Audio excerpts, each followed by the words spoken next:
God's First Book, Chapter 19. 1.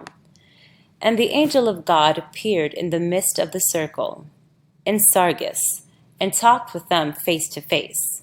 And Hog said unto the angel, Of a truth, I know thou art not mortal, and yet thou hast the semblance of flesh and limbs and arms and a very body, and art clothed withal, and thy clothes are like mortal clothes. 2. Now I tell thee face to face, I believe thou art no angel of the dead, but a very reflected self-substance, produced out of the substance of my Father. How sayest thou? The angel answered, saying, 3. Mortal words cannot convince thee, neither the words of a spirit. Behold, I will show thee a friend of thine who is dead. With that, the angel showed the spirit of Hog's friend who was dead, and the man's name was Acta. And so Hog said unto him, 4. Thou art a very counterpart of him I knew. What is thy name? The spirit answered, Acta. I tell thee, O Hog, these things are true. I am the spirit of thy friend. Yea, I am that very friend. Hog said, Where dwellest thou? Where hast thou been? Art thou happy? Hast thou visited all the heavens? 5. The Spirit answered him, saying, I dwell on the earth even as before death, around about. I am happy. The glory of my present world surpasseth the earth. I have not visited the highest heavens. I am only as yet in the first resurrection. Up above us there are heavens, where all the people are gods and goddesses. I cannot go there. They are too white. The spirit then disappeared, and Hog said, 6. What I have seen, I have seen. What I have heard. Yet I believe not that I have seen a spirit, nor heard one. A spirit must in reason be thin and subtle and air-like. 7. Then spake the angel of God, saying, How shall I please this man, O Ormazd? This day I showed myself in the door of the hut, thin and subtle and air-like, and he saw me not, nor heard me. Who can find a way to open this man's soul to thy wisdom, O Ormazd? 8. Now spake Utiv, Great is the glory of thy angel, O Ormazd. Heavenly are the spirits of the dead. Welcome, O ye angels of heaven. Then spake Weish, saying, Even the lowest of heavens hath great glory. O the delight to dwell in such a paradise. Then thus spake, saying, Such wisdom and truth. What are thy kingdoms, O Father, when even the first heaven hath such glory? Gitton said, Because I have lived to behold these things, I will proclaim thy wonders, O Ormazd, as long as I live. Veda said, Truth is thy mightiest work, O Ormazd. Os said, How wisely hast thou framed thy worlds, O Ormazd. Even thy lowest of angels are a delight of my soul. Next spake Sayet. He said, Give us of thy abundance, O Ormazd. Open wide the gates of the lower heavens. I will take thy angels to my arms and rejoice forever. 9. Brahma then came out of his trance, though he had heard and seen all. He said, Whoever cometh that can make me better, and show me how most to benefit thy world, him, O Ormazd, send thou unto me. And, lo, first of all, Brahma was answered. A light, bright as the sun, stood in the midst of the circle, and it was higher than the clouds, and displayed a staff on which was a banner of gold and silver, and on the banner stars clustered to spell the words love, wisdom, and power. 10. Presently the scene changed, and the angel of God said, He that spake last, Brahma, hath been answered first, because his words reached to the fountainhead. Wheresoever ye send your prayers, there are ye answered. To which end I will now open the gates of the lower heavens, and ye shall witness what ye may. 11. The angel withdrew all the lights around about, so that great darkness might be upon the circle. Presently, Utiv started as if affrighted somewhat. Then Vus sprang up, saying, "What was that?" And then another started, till presently all but Brahma and Hog were wild and startled, whispering, "What do my eyes behold? Oh, that foul smell! Oh, that vulgar touch!" And then one screamed, and another, until all broke and fled, screaming and crying out in fear and distress, flying in the darkness of the grove, frantic, almost dead with fear. 12. Hog ran not, saw nothing to fear, heard nothing to dread, felt nothing to make him ashamed. 13. And his father, Brahma, ran not, nor was afraid. And the twain called to the rest, pleaded, coaxed, and called in vain, could not stop them, could not find them in the darkness. They returned to the hut, Brahma and Hog, saw the torches burning brightly, and came in and found Utiv and her sons huddled together in each other's arms, white and pale as death. 14. Hog asked the reason. Utiv said, "Shh, are they gone? Shh, keep them away." Then spake Vus, saying, "O my brother, ask not what we saw, ask not what we felt, and what felt us. These things would not be lawful to mention. Say no more in heaven's name. The air of heaven is full of demons." 15. Now spake Veda, saying, "Alas, O my father, I dropped the holy book, the Veda I am writing. In my fright I let it fall. It is not sized yet, and should it rain ere morning, the holy words will be lost. And not for 1,000 worlds would I go back to the grove this night." Os said, "Nor I for 1,000 worlds." Wetish said, "For all the gold and silver in the world, I will not go there this night." 16. So they all spake, save Hog, and with all the love they bore for Ormaz's words, nothing doubting they were his very words, not one would venture amongst the evil spirits they had seen to recover the book. 17. Then spake Brahma, saying, "For many generations Ormaz hath labored for this. I will go myself. I know he will protect me at all times and in all places."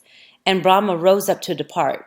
But then spake Hog, saying, "Nay, father, thou art old. I am fresh and young, and withal know there are no spirits in the imagination of men.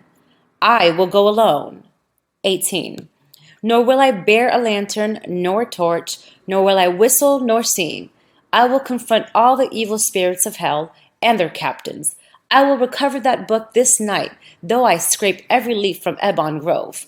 And mark ye, too, I will return unscathed, nor will I see nor hear a spirit the while I am gone. So Hog and Brahma only were fearless. 19. With that Hog departed, and after a while he returned, rejoicing, bringing the book. And he said, "I neither saw nor heard a spirit. And I declare unto you that none of you saw nor heard them, for there are none. By the extreme bent of your minds, these imaginings seem real. And as to the great light, with the words, love, wisdom, power, which I also saw, I say unto you, it is some emanation from this, our holy and most loved Father." How oft have we heard him use those same words? And as to those figures that talked, and had the semblance of men and women, even to their garments, I say unto you all, they emanate from the same source, even from our Father, even Brahma. 20. Now spake Utiv, saying, "O happy unbelief, my son! O that I had been born as thou! O that I have never seen such sights as I saw this night!" 21. Then Os said, "O happy brother, our youngest born, would that I were like unto thee! O the vulgarity of those hands that came upon me this night!" 22. Thus said, "O that I have never known the unseen world! O that I had been born in darkness like unto thee, our most favored brother!" 23. After that manner they all spake deploringly of their gift of Suis. And when they had thus spoken, the angel of God spake through Brahma, saying, "Whilst it is yet night, I speak. With the dawn, at sunrise, is the Father's voice. Hear me then, briefly, expecting not much wisdom, for I am not long born in heaven. 24. Two great men created the Creator, the faithist and the unbeliever, the one who hath passed through the trials of the flesh, and attained to the Father's voice. For in becoming one with the Father, he no longer standeth in fear of anything in heaven or earth. The glory of constant resurrection is before him forever. 25. All men who have not attained to this may be likened unto a man going up a slippery hillside, who oft riseth high, but suddenly slideth low. They glorify themselves for their own light and wisdom and good gifts, rejoicing for self's sake for the glories that have fallen upon them. But they are cowards. 26. Nevertheless, the Creator created a great man amongst these, and such is the unbelieving man. He hath neither gold nor silver, nor house nor land, and he is without spiritual sight or spiritual healing. But his glory is in understanding his own understanding. 27. He it is that subdueth the forest, and tameth the beast of the field to man's service. He goeth alone in the dark, fearing not. He followeth not the course of any man, but searcheth for himself. The priest cannot make him believe, nor can the angels of heaven. None can subdue his judgment. He beholdeth the glory of the earth and of manhood. He calleth to the multitude, saying, Why permit ye others, even priests, to think for you? Arise, O thou, and be a man. Arise, O thou, and be a woman. 28. He inspireth of the earth and for the earth. Through his arms are tyrants and evil kings overthrown. Through him are doctrines and religions sifted to the bottom, and the falsehood and evil in them cast aside. Yea, who but Ormuz could have created so great a man as the unbeliever? 29.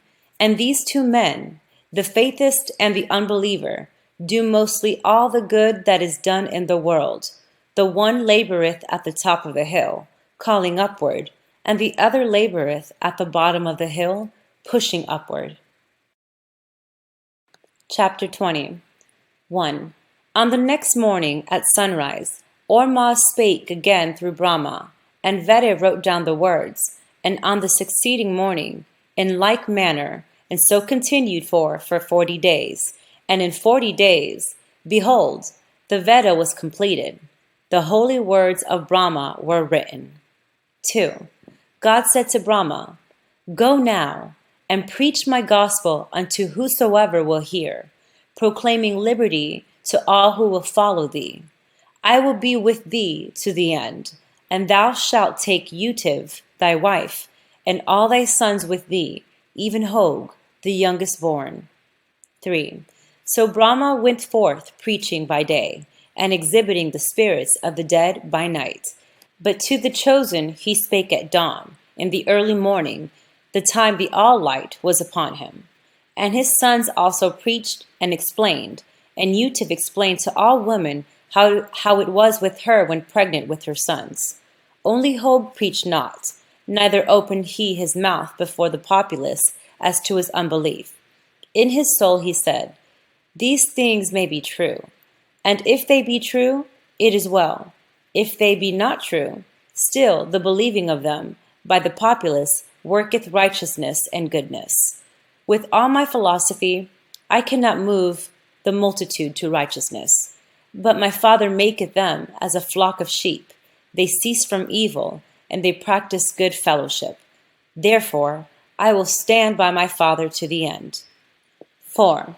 When Brahma came near a city, he halted outside the walls, that according to law the kings could not stay his voice. And the multitude came out of the city to hear him, and many returned not, but remained with Brahma and his sons in their camp. And when Brahma moved to another city, they went with him, and in a little while the hosts of Brahma were as an army of thousands. 5. And not a few of them were men and women of wealth, and they cast their treasures at Brahma's feet, saying, Take thou this trash, and give me of everlasting life instead. But men of learning came not to Brahma, neither came the priests, nor kings, nor magicians, nor consulters of oracles. 6. God said, Take thy host, and establish them in families of tens, and of 20s, and of hundreds, and of thousands, and give thou a head father unto each and every family, and thy people shall be a people unto themselves, having nothing in common with the king's peoples. 7. Behold, my angel will go with thee, and show the wastelands, such as the king's people desire not, and thou and thy people shall possess the lands, and dwell together in love and wisdom, doing good to one another. 8. So Brahma did as commanded, and he established the mountains of Roam, and the valleys in the mountains of Roam, and his people dwelt there, in all 6,820 men, women, and children. 9. And there came to Brahma a certain captain general of the army of King Sayatha, of the west kingdom of Vindhya, wherein lay the city of Galsanhamgamramis, of 1,000,000 inhabitants. And he said unto Brahma, 10. In the name of the king, mightiest of men, Sayatha, I am before thee, O Brahma. Behold, the king sendeth thee gold, silver, and copper, saying, Brahma is good. Brahma shall give me the blessing of heaven. 11. Brahma answered the captain general, saying, Brahma saluteth the king, mightiest of men, Sayatha, in the name of Ormaz, the Creator, in love and in these wise words that come to the soul of Brahma.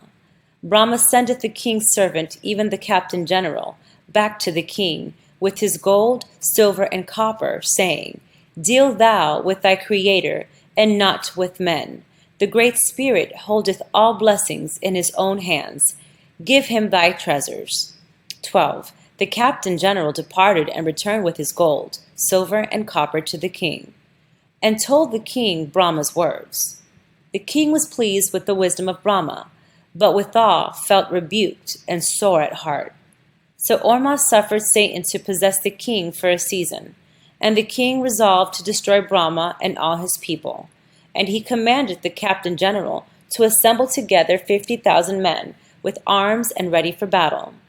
And when they were thus prepared, and started on their journey, which would require 7 days, the king bethought him to inquire of the oracle as to his best mode of success. 13. Now the angel of God had taken possession of the oracle, and yet the Magi knew it not, nor did Sayatha. So the king came before the sand table, and the Spirit wrote these words, He who hath become one with Ormaz is mightier than any army.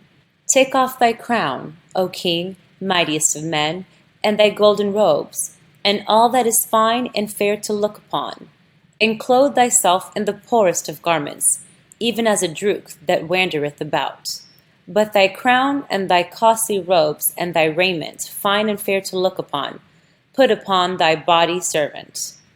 And yet twain shall go in advance of the army, even before Brahma. 14. And thou shalt witness the man who professeth to labor for the poor will fall on his belly before the man of riches and power. And behold, O king, thou shalt feel justified in destroying him that falleth before the crown and robes, knowing he is a hypocrite. 15. The king was pleased with this, and he fulfilled all that was commanded of the oracle. And when he came near Brahma's camp, a man came before the king's servant, saying, Behold, O king, command me as thou wilt. And he prostrated himself on the ground before the king's servant. Whereupon the king, dressed as a drook, came to him and said, Who art thou? And the man answered, Begone, beggar! My matter is with the king. For he mistook which was which. 16. The king ordered the man to be seized and taken away and put to death. And the advanced guard fell upon the man and slew him with war clubs. And when the man was quite dead, behold, Brahma came, and the king, nor none of his advanced guard, knew him. and Vus and Waish were with their father, and the three came and stood by the dead man. Brahma then took the king's hand, saying, Thou that art in the garb of a Druk, come hither.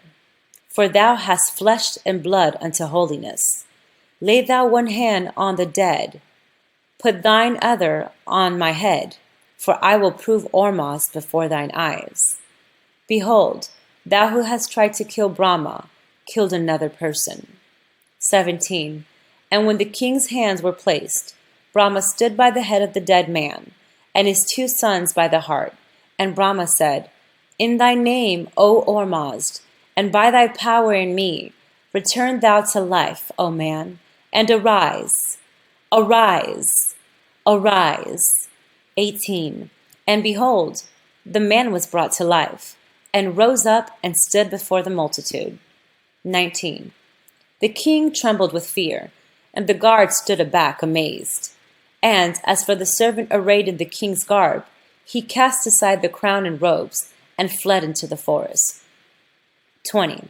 Brahma said unto the king, Here standeth the angel of Ormuzd. And the angel saith, Thou art the king in disguise. And moreover, that he, the angel, commandeth thee here for this purpose, saying to thee in the oracle, He that hath become one with Ormuzd is mightier than an army. 21. The king said, This is true. I swear before thee, O Ormuzd, henceforth I will wear such garments as these as I have on, and my life shall be given to thy service. Let who will take my kingdom and all I called mine. 22. So Sayethaha joined Brahma's host, and with Sayethaha came his brothers and their sons and daughters, and those that came cast into a heap whatsoever gods or monies they had, and the head fathers of the families divided and distributed the same according to their best wisdom. And Brahma's people, by commandment of Brahma, called themselves not Brahmins, but Vedans, that is, truth followers. 23. In those days, the language of the kings of Vindhya and of men of learning was Al-Ao, signifying, out of all that is good. But the Vedans were the unlearned, and their language was imperfect, and of many meanings for every spoken and written word. 24. And God foresaw the liability to corruption of the Brahmin religion, and he spake to Brahma, saying, Behold, I have given thee 7 sons, 6 of light and 1 of darkness. Thy 6 sons of light shall establish each one a school amongst my chosen, and teach my scriptures by word of mouth. And all that henceforth become rabbis shall be capable of repeating every word of the Veda by heart. And in after ages, if the plates and the books of my holy religion are destroyed by war, it mattereth not. The substance of thy labors shall live. 25. Then did Brahma's sons as commanded, each and every one becoming a teacher. And again God spake to Brahma, saying, Arise, and go where my angel will lead thee, taking thy wife and thy son Hog with thee. And thou shalt travel yet 2 years from place to place, and then return thither, for thy labor will be completed.